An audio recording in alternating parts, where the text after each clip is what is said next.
بسم اللہ الرحمن الرحیم۔ فیکٹیکل کے معزز ناظرین کو السلام علیکم۔ ناظرین گرامی، کہا یہ جاتا ہے کہ بچے سب کے سانجے ہوتے ہیں، پھر چاہے انسان کسی دوسرے انسان کے بچوں کی مشکل میں مدد کرے، یا پھر کوئی جانور اپنی نسل سے ہٹ کر کسی دوسری نسل کے جانوروں میں سے کسی کو محض محبت اور رحم کے جذبات سے متاثر ہو کر پالنا شروع کر دے۔ بات جو بھی ہو، لیکن جہاں اچھائی اس زمین پر موجود ہے، وہیں پر برائی اور مسائل بھی اسی دنیا میں موجود رہتے ہیں۔ ناظرین گرامی، جب کبھی دوست اکٹھے ہوتے ہیں تو ہنسی مذاق کے ساتھ ساتھ کھانا پینا بھی جاری رہتا ہے، لیکن جب دوستوں کا یہ گروپ جنگل میں موجود ایک تنہا گھر میں اپنا ویکنڈ گزارنے گیا تو ان کو وہاں وہ دیکھنے کو ملا جو کبھی شاید ان نے اپنے خواب و خیال میں بھی نہ سوچا ہوگا۔ ان سب کا پلان بنا اور ایک جگہ مختص کر دی گئی جہاں ان سب نے اکٹھے ہونا تھا۔ ان میں سے ایک اپنے ساتھ اپنا کتا بھی لے آیا اور تمام دوست ہی جانوروں کو بے حد پسند کرتے تھے، اس لیے کسی نے اس بات کو مائنڈ نہ کیا اور سب اکٹھے ہو کر جنگل کے اس گھر کی جانب نکل پڑے۔ کچھ ہی راستہ پیدل چلنے کے بعد وہ اس گھر میں پہنچ تو چکے تھے، لیکن اچانک ان نے دیکھا کہ ان کے دوست کا کتا خلاف معمول پاس ہی موجود راستے کو سونگھنا شروع ہو گیا ہے۔ جیسے ہی اس کتے کو اس بو کے بارے میں کچھ سمجھ آئی، یہ دوڑتا ہوا جنگل کے گھنے درختوں کی طرف نکل گیا اور ان لوگوں کے پاس اب اس کو کھڑے ہو کر دیکھنے کے علاوہ کوئی چارہ نہ تھا۔ ان کو ڈر لگا کہ کہیں کوئی جنگلی جانور نہ اس کتے کو اپنا شکار بنا لے، اس لیے ان نے اس کتے کا پیچھا کرنے کا فیصلہ کیا، اور ان کو کیا معلوم تھا کہ اس کتے کے پیچھے بھاگنے کے بعد ان کو جو نظر آئے گا، اس کے بعد ان لوگوں نے جو ویکنڈ کے لیے منصوبے بنا رکھے ہوں گے وہ سارے کے سارے بدل جائیں گے۔ ہر کسی کو ہی یہ بات بڑی ہی اچھی طرح معلوم ہے کہ کتوں کے اندر سونگھنے کی کمال کی حس موجود ہوتی ہے، اور جب کبھی کتے کو کوئی بو سونگھنے کو مل جائے تو وہ اس کا میلوں تک پیچھا کر سکتا ہے۔ اس لیے یہی بہتر ہے کہ آپ بھی ان کے پیچھے پیچھے چلے جائیں اور ان کو مصیبت میں پھنسنے سے پہلے ہی روک لیں۔ ان دوستوں نے بھی ایسا کچھ نہیں سوچا تھا کہ ایک کتے کو اپنے اس ٹرپ پر لانے سے ان کو کوئی نقصان ہو سکتا ہے۔ انہیں یہ بھی نہیں معلوم تھا کہ ایک کتے کی وجہ سے ویکنڈ کے تمام پلانز یکسر بدل سکتے ہیں۔ اگرچہ ان کے بنائے ہوئے منصوبے دھرے کے دھرے رہ چکے تھے، لیکن وہ پھر بھی کوئی بھی پلان نہیں بدلنا چاہتے تھے۔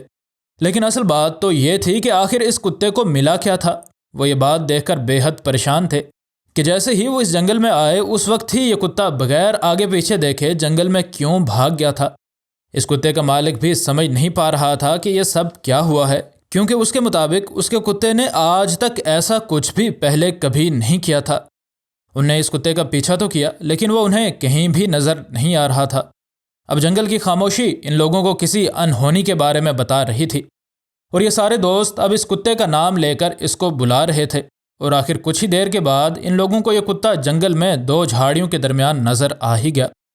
یہ کتا بڑی ہی عجیب طرح برتاؤ کر رہا تھا، اور جھاڑیوں کے اندر پڑی ایک لوہے کی پرانی کشتی پر یہ کتا اپنی نظریں گڑا کر بیٹھا تھا، اور ایسا لگ رہا تھا کہ یہ کتا اس بارے میں دلچسپی رکھتا ہے کہ آخر اس کشتی کے نیچے ہے کیا، اور اس نے مکمل طور پر اس کشتی سے دور جانے سے انکار کر دیا تھا۔ دوڑتے دوڑتے ان لوگوں کا سانس پھول چکا تھا، اور ان لوگوں نے کچھ دیر رک کر اپنا سانس بحال کیا، اور اس کے بعد وہ اس کتے کو گھسیٹ کر اس کشتی سے دور لے کر جانے کی کوششیں کرنے لگے، اور وہ امید یہ کر رہے تھے کہ وہ ان کے ساتھ واپس ان کے اس عارضی گھر میں چلا جائے گا، جس کا واحد مطلب یہ تھا کہ یہ یہاں سے نہیں جانا چاہ رہا۔ لیکن اس کتے کو تو اندازہ تھا، لیکن ان لوگوں کو بالکل بھی اس بات کے بارے میں سمجھ نہیں تھی کہ آخر اس کشتی کے نیچے کیا چھپا ہے۔ ان سب کو جلدی یہ تھی کہ وہ کب واپس گھر پہنچیں اور اپنی پارٹی شروع کریں، لیکن یہ کتا بضد تھا۔ اس کی تمام تر توجہ اس کشتی پر تھی، اور وہ اپنے مالک کو ہی مکمل طور پر نظر انداز کر رہا تھا۔ نہ صرف وہ عجیب طرح بھونک رہا تھا، بلکہ وہ اس کشتی کے گرد چکر لگا کر اس کشتی کو پلٹنے کی ناکام کوشش کر رہا تھا۔ وہ کبھی اپنے پنجوں سے اس کشتی کو پلٹنے کی کوشش کرتا، اور کبھی وہ اپنی ناک سے اس کشتی کو ہلانے کی ناکام کوششوں میں لگا نظر آتا، اور یہ بات بالکل واضح ہو چکی تھی کہ اس کشتی کے نیچے جو بھی کچھ تھا یہ کتا وہ حاصل کرنا چاہتا تھا۔ لیکن آخر اس کشتی کے نیچے تھا کیا؟ اب ان لڑکوں کو بھی اس بارے میں بڑی ہی تشویش ہو رہی تھی، اور انہیں ڈر بھی لگ رہا تھا کہ کہیں کوئی خطرہ ہی نہ اس کشتی کے نیچے ان کا منتظر ہو، یا پھر کسی کی لاش وغیرہ بھی ان کو اس کشتی کے نیچے نظر آ سکتی تھی۔ اس وجہ سے یہ لوگ سہم چکے تھے، لیکن ابھی تک وہ مکمل طور پر اس بات سے نا آشنا تھے کہ اس کشتی کے نیچے بھی زندگی موجود ہو سکتی ہے۔ اب تو ان لوگوں نے بھی اس بات کی ہمت کر لی تھی کہ وہ دیکھیں کہ اس کشتی کے نیچے کیا ہے۔ اس کتے کے مالک نے ہی سب سے پہلے ہمت کی اور آہستہ سے اس کشتی کو پلٹنے لگا، اور جیسے ہی ان نے اس کشتی کو پلٹا، ان نے کچھ ایسا دیکھا جسے دیکھنے کے بعد حیرت سے ان کی آنکھیں پھٹی کی پھٹی رہ گئیں، اور انہیں ڈر تھا کہ ابھی ان کا یہ کتا اس چیز پر حملہ کر دے گا۔ اس کشتی کے نیچے لاوارث بلی کے بچے موجود تھے، اور ان تمام دوستوں کو سمجھ نہیں آ رہی تھی کہ یہ کتا ان کو بلی اور کتے کی مشہور زمانہ دشمنی کو ملحوظ خاطر رکھتے ہوئے کھانا چاہ رہا ہے یا پھر اس کا کوئی اور ہی منصوبہ تھا۔ ان کو یقین نہیں آ رہا تھا کہ اس کتے نے ان کو اتنے دور سے سونگھ لیا تھا اور ان کو بھی یہاں آنے پر مجبور کر دیا تھا۔ یہ کتا بھی چاہتا تھا کہ یہ لوگ اس کے پیچھے پیچھے دوڑتے ہوئے آئیں۔ آخر کب سے یہ بیچارے بلی کے بچے اس کشتی کے نیچے پھنسے بیٹھے تھے، یہ بات ایک راز ہی ہے، اور آیا ان بچوں کو ان کی ماں نے پھینک دیا تھا یا پھر ان کی ماں مر چکی تھی، اس بارے میں کچھ بھی بتانا ممکن نہیں تھا۔ ان دوستوں کو اب یہ بات تو پتہ تھی کہ اب جو بھی کرنا ہے ان نے ہی کرنا ہے، اور اگرچہ انہیں اپنے کسی بھی سوال کا جواب نہیں ملا تھا، لیکن پھر بھی ان کو یہ دیکھ کر خوشی ہوئی کہ یہ بلی کے بچے ابھی تک صحت مند تھے، بلکہ ان کو اس کتے نے کاٹنے کی کوشش تک نہیں کی تھی۔ یہ بلی کے بچے بالکل ویسے ہی صحت مند تھے جیسے کہ وہ بچے ہوتے ہیں جو کہ کسی شوقین شخص نے اپنے گھر میں پال رکھے ہوتے ہیں۔ جب بھی بلی اور کتے کو آمنے سامنے دیکھا جاتا ہے تو ان دونوں کے درمیان ابدی دشمنی ہی آنکھوں کے سامنے نظر آتی ہے۔ اور حیران کن بات تو یہ تھی کہ یہ کتا اس لڑکے کے گھر کے اندر ہی رہتا تھا، اور اس نے آج تک شاید ہی کوئی بلی دیکھی ہو۔ اس وجہ سے ان لوگوں کو بڑی ہی حیرت تھی، اور ان بچوں پر حملہ کرنے کے بجائے یہ کتا ان بلی کے بچوں کے ساتھ پیار کر رہا تھا، اور یہ بات بالکل واضح طور پر دیکھی جا سکتی تھی کہ وہ ان بچوں کو بے حد پسند کرنے لگا تھا، اور وہ ان کے ساتھ بالکل ویسے ہی برتاؤ کر رہا تھا جیسے یہ اس کے اپنے ہی بچے ہوں۔ اور اس سے بھی بڑھ کر یہ ہوا کہ یہ بلی کے بچے بھی اس کتے تک چل کر آئے اور ایسے اس کے ساتھ برتاؤ کرنے لگے جیسے یہ دونوں پرانے دوست ہوں۔